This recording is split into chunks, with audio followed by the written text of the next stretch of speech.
Hi, everyone, and welcome to Behind the Numbers. This is the show where we dig deeper to understand what really matters most in business.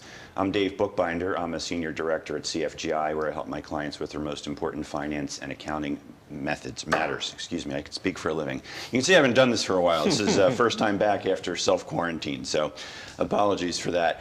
Today we're going to have a great conversation around business continuity and leadership in the new normal with my guest, Sudhir Kondisetty, who is the managing partner at RSM's Philadelphia office. Sudhir, welcome to Behind the Numbers. Thank you, Dave. I'm looking forward to our conversation. Yeah, before we dive in, why don't you just tell the audience a little bit about who you are and about RSM? Sure. So again, Sudhir Kondisetty. I'm an owner at RSM. RSM is a professional services firm, traditional tax audit consulting services. We are the largest firm in the country focused on the middle market. I myself, I'm a consulting principal. I focus in risk consulting, specifically technology risk. So I lead the risk practice for Philadelphia. I lead IT risk nationally. As you said, I'm also the office managing partner of the Philadelphia office. And lastly, I'm currently serving on the RSM board of directors. That's an elected position, 4-year term, just like the president. And I'm in the second year of my 4-year term. Great, thanks for that. A lot of hats that you wear. A lot of hats, yes. So I want to start with risk management. You were going to be my guest right before we went into self-quarantine. And the majority of the topics we were going to discuss then are germane to this conversation today. Now we have a little bit of hindsight that may be able to apply here. But I want to talk about your background. So it's risk management, and we're going to be talking business continuity, but maybe just to set the frame, help the audience understand the difference between business continuity and traditional disaster recovery. Right, that's a great question. So disaster recovery generally focuses on the systems, right? How do we bring our systems back? How do we bring our locations back, right? So if you think about it, if you were a major department store, how do you bring the retail applications back so that you can, take payments, credit card payments, that sort of thing? So it's really focusing on the back-end databases, the computers, the user applications, et cetera, right? But it doesn't necessarily focus on the business processes, right? And the activities that you would need to do to operate a business. So a great example, one of our clients is a broadcasting company similar to this, right? And how do you deliver the news, the nightly news, in an event of a disaster? So it's not enough that your applications are working and your data center has cut over, but where are you actually going to do the news? Yeah. How are you going to get the people, the broadcasters to the station or the temporary station? Do you have all the equipment? Do you have connectivity to the networks? Can you get your reporters out in the field? So there's a lot of other things to take into account in a business continuity situation. We actually had this discussion last week at our board meeting. What happens if we don't have a quorum for the board? How do we make decisions? How can we vote if we don't have access, if people are ill, right, in the pandemic? So there's a lot of other elements to take into account with business continuity. So no one could have necessarily have foreseen what ultimately transpired in the way COVID-19 has impacted the world. But could business owners have anticipated being able to handle the continuity that would have been required in these kinds of circumstances? It's funny you say that, because as part of the audits that we do, internal audits, one of the aspects we look at when we review a business continuity plan is pandemic planning. And it is something that is often overlooked. And maybe they have a cursory few paragraphs in their business continuity plan about pandemic. And it's oftentimes a finding we cite, that your pandemic plan has to be more thoroughly adapted. How are you going to deal with a remote workforce? How are you going to deal with a workforce that's, ill? Could be worse, right? Half the workforce could be ill. And we often get pushback from management on that. I don't foresee us getting pushback on this going forward because they think, well, that's such a out of the realm possibility of a nationwide, let alone a global pandemic that would affect our workforce. We could easily adapt to that. And it is something that companies have to look into. We have seen many companies struggle with remote workforce. Their infrastructure is not built for it. They're not able to suddenly go from 20% of the people working from home to 100%. Yeah. Right? Can their technology keep up? How do they manage people's laptops breaking? How do they know that users at home have sufficient bandwidth to be able to do conference calling, right? So there's a lot to take into account with pandemic planning. And even, like I said, board meetings, virtual executive meetings, things like that. Are you able to do that? So simply paying the bills. Yeah. Processing payments. We have some people sending us checks. So we have quickly converted them all and begged our clients, don't send us checks. Please do wire transfers, ACH transfers. Invoicing. We had some invoices go up by mail. That's pretty much done now. Like everything's gone out, via email. So, those certain things you need to have in place beforehand. Yeah, it sounds like you've got a checklist, and it's an extensive one, and there'll be more things that we'll be adding to that checklist, no doubt, as this thing continues to unfold. But let's talk just a little bit more about managing the remote workforce.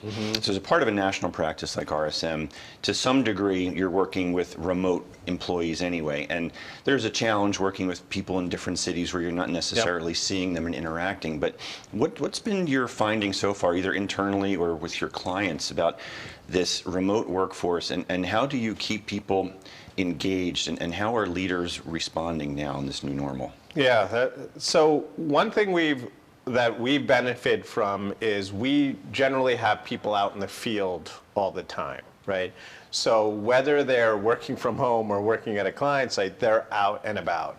So our technology has held up remarkably well, right? So the teleconferencing, our email, access to resources on our networks, that's all held up very well. Where we've had some struggles, certain lines of business, tax. The tax people are used to coming into the office, right? They're not, while they do visit client sites, tax preparers are used to coming in. They have multiple screens, as you imagine. They're dealing with client information and the different tax forms. So rebuilding that infrastructure in their home has been a challenge, right? Having 3 monitors. They don't have 2, they have 3 monitors. So that's been a challenge. Connectivity to employees. So while they're remote, they're not by themselves, right? They're generally working in teams. And there is an element of just camaraderie and going out to lunch with each other and connecting with each other has been a challenge, right? Working parents of young children, very challenging. Being able to get a full workday in while your 6-year-old is bugging you for a snack and you have to help your 8-year-old with their homework. Right? Yeah. That's been very difficult. I'm lucky. My children are older. They're independent, right? They're teenagers. They go do their own homework. They make their own lunch. They're fine. But for those parents, it's been a challenge, and helping them and providing them with additional assistance to get through this, and relaxing some deadlines, frankly, knowing that they're not able to get their work done as quickly. And then lastly, the single people who are maybe early, not quite the early stages of their career, but maybe they're in their 20s and 30s. They're single, they're living on their own, and suddenly they have very little interaction with people live.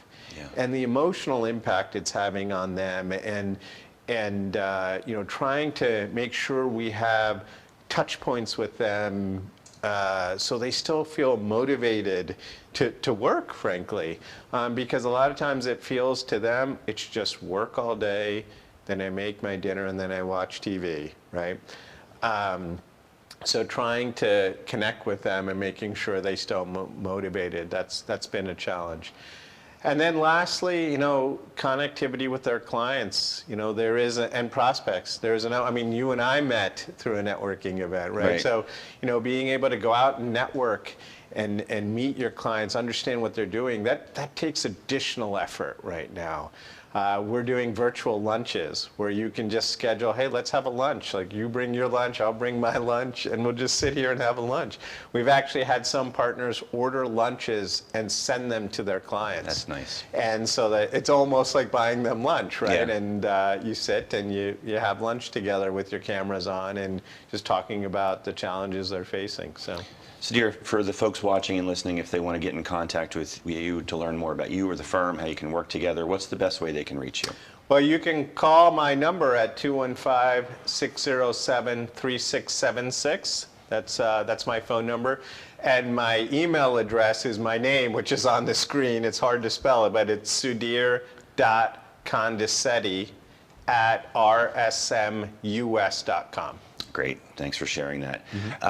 I want to make sure that before we end this segment that we kind of put a bow on this topic here just a little bit. And in terms of the process of putting together this continuity plan, and maybe even more importantly, how do you test it so that you're prepared in the event of this kind of a disaster? Testing is hard, right? And first, you have to make sure the plan is customized to your organization, right?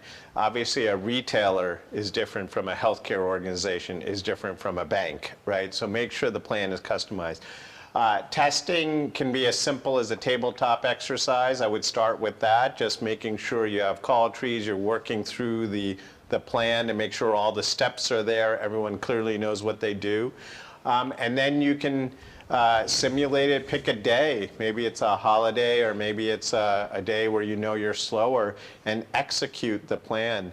You know, I've had clients go so far as unplug their data center from the internet, right, to see what would happen, right? So you can test it in stages, but it is important to test it and get as close to live as possible. Within reason, of course. Yeah. Because that's really where you start seeing issues, right? That they'll bubble up and say, oh, we need to adjust this. Oh, we need to have a different service level agreement with our data center provider. You know, this application isn't accessible. Maybe we should move it to the cloud. You know, these sort of things will bubble up. And are all employees in the organization involved in that rollout? I would say in kind of the final tests, you'll have maybe not all of them, but a good portion of them. So, for example, if you were a retailer in your business continuity plan, I don't think you necessarily need, when you test all your stores, but pick a couple. Yeah. Right? And get those employees involved, right? So you have a sampling of your employees, not necessarily all of them. Yeah, my experience in talking with clients and prospects during the beginning of quarantine was, I think now looking back on it, that in the early stages, they felt that more or less it was going to be a short-term thing, that maybe, oh, we'll work from home for 2 weeks and then we'll be back to business as usual. And they kind of took their foot off the gas pedal just a little bit and got, dare I say, comfortable in waiting it out. Yeah. That's a whole different story now, of course. Yep. No, we've had the same internally. We have 85 offices across the country. Our assumption was that some of the offices would be back, people would be back by now working, especially in smaller cities and in Midwestern cities. You know, we assume New York, that would be opening later. But with the second wave coming, we've realized, okay, maybe we should, you know, pause on that and see how things play out before allowing people back. Yeah, I want to commend you on something. You alluded to the idea about relaxing some deadlines for people, understanding that the circumstances are different. It's not business as usual. And I just want to call you out on that and congratulate you on that, because I think it's important for everyone in a leadership role to recognize that right now there is no normal and that everybody is dealing with different things, as you articulated. So the more empathy you can share with people now, the better off it's going to be. Yeah, and in consulting, it's easy, right? In certain things like tax, the tax deadline, it got extended by 2 months, but it's still a deadline, so you have to do it within reason. We're going to pause on that and take a quick commercial break. You don't go anywhere, and you watching and listening, you stay put. We'll be right back on Behind the Numbers after this quick break. Thank you. There you go, Richard. Oh, is that too hard for you? No. Is it too hard for you? Woo! We're playing catch now. Oh, shit. What do I want to be when I grow up? Maybe a musician? A veterinarian? Maybe an equestrian? A mommy? Well, why not be all these things and more? Consider joining me, Dr. V, with friends and colleagues as we explore a wide range of topics together. V is for variety, here on RVN TV.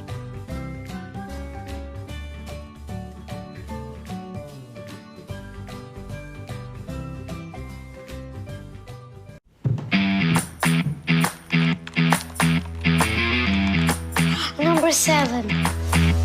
Number 8. 9 regular. Oh, wait. 13 giant.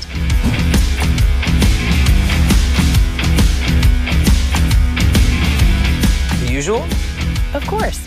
Number 1. Jersey Mike's, a sub above.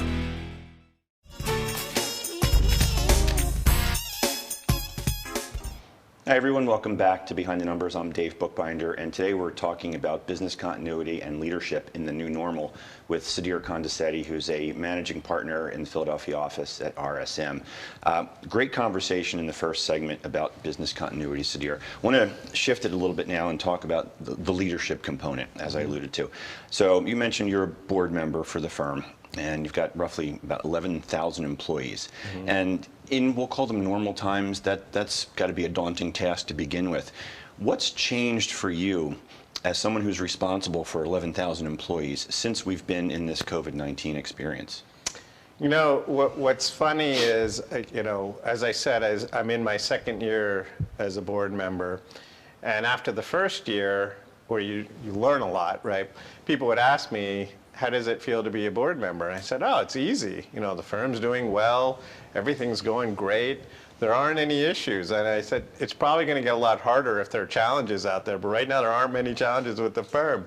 And I probably spoke a little too quickly because we got hit with the virus, an economic slowdown, and then, you know, unrest in the streets, as you can see. So I think, you know, one of the things you learn in this position is life is not static, right? Life is dynamic, and there are only some things that you can foresee and plan for, right? I don't think anybody planned for all three of these things to hit. I think we were thinking, well, we're maybe overdue for a recession, and let's plan for that. Nothing this severe. You know, we have an economist on staff, and we read his research, and he provides information. So we felt we were well suited for that. But the last few months, everything has, you know, been thrown into a tizzy, and I give both our leadership credit, our executive leadership, and the rest of the board as well, that we have been very flexible, and I think that is the key. Is being flexible, understanding, okay, here were our plans, but we're going to put them aside and reshift, right? And I would say, even apart from the virus, where I'm really impressed is with our reaction to the Black Lives Matter movement, and understand and realizing that there was a need and a request for our employees to address these matters. And the firm has quickly moved to have a town hall where the CEO and other leaders spoke to this. We have long had a diversity initiative within the firm. It's been around for years. It's been a very big part of the firm. And I think it's really our leadership's foresight to understand that this diversity is an important part of an organization for their success. And that, foresight years ago is helping us now, right?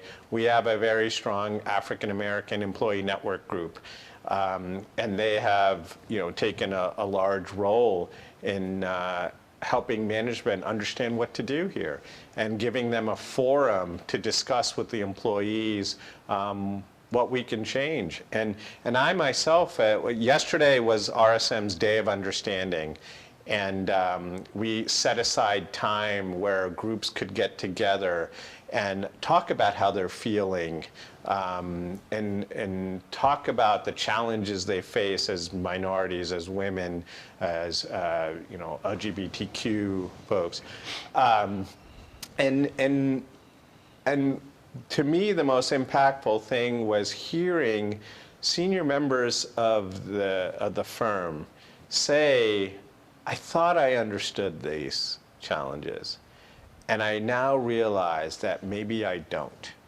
right?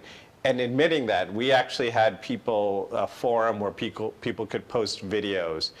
And that was, I'd say, the overriding theme I've seen from leadership is we need to do better. Personally, we need to understand better. We need to be more of better allies. And we're going to take the time to do that. So I think this is a long-winded answer to your question, but I think to me that's leadership, right? Is understanding circumstances change, reacting to what people need. Not over-promising, because we're not afraid to say we don't have all the answers. Right? That's key, yeah. Yeah, we're trying to figure it out and help us figure it out. Yeah, and I got to commend you again on that, because that kind of transparency and vulnerability and just open thinking creates trust and loyalty. And I want to dovetail that into a talk about talent, because everybody likes to talk about the war for talent. It's about attracting talent. And my personal view is right now, I think the big challenge is retaining talent. A lot of firms obviously have taken to cost-cutting measures. Some of them have been draconian, and people are out of work. And good people wind up on the streets. So what, you've alluded to it, but specifically, are you doing other things to keep your current employees not just engaged, but feeling part of this community, so that you're continuing to build that loyalty and trust, so when we emerge from this, that you'll be a stronger organization on the back end for it?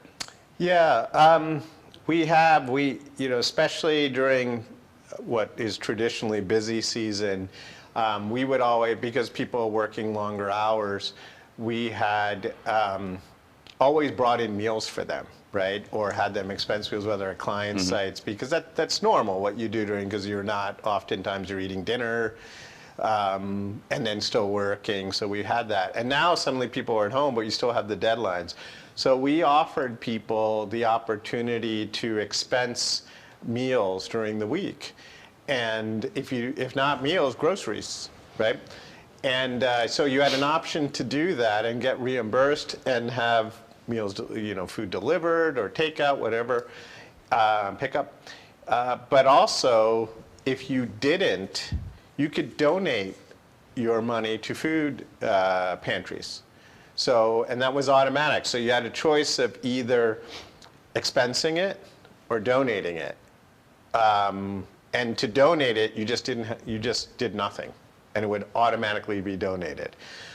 So I thought, it's something, those are that's just one example, but these are unique things that you can do. That's creative. It's out of the box thinking. Yeah. And we also increased our benefit for childcare for people, because again, the challenges with people working with younger folks. Now, it was challenging in the beginning when everything was closed and babysitters were not available, but as things have opened up a bit, people have been able to take advantages of that. We made a commitment to really retain as many people as possible, right? And we're very transparent with our financials and how we're doing. And it's all hands on deck, right? Partners are making sacrifices on behalf of the firm. But we're explaining to people we're going to continue with what we can do financially to keep you whole. And I think being as transparent as possible in an environment that is shifting every day is really important, so people understand. We have interns coming in, come in the summer. We have new hires coming in, and we are committing to all of them. Their jobs are safe. Now, if you're a recent college grad and you're counting on this job to move into the world, and suddenly it's up in the air, we felt it was important to tell them that don't worry, your job is safe. We're going to stay committed to you, and we've been able to do that. That's great. Sudhir, tell everyone who's watching and listening how they can contact you if they want to learn more about you or the firm. Sure. So my phone number that you can reach me at is 215-607-3676. And then by email, you can reach me at sudhir.kondisetty@rsmus.com. Great. I think we have about 3 minutes to go in the program. Time always flies here. Sure. And I want to just kind of conclude the conversation with maybe some of your advice for the middle market companies that you serve day to day. Challenges and opportunities as you look down the road in your crystal ball. Yeah. I think, that don't overlook the war on talent that you mentioned earlier. Is we find that there are still opportunities for high performers out there. And even if things are slower now, you have to keep your focus on employees, because what you do now, they will remember.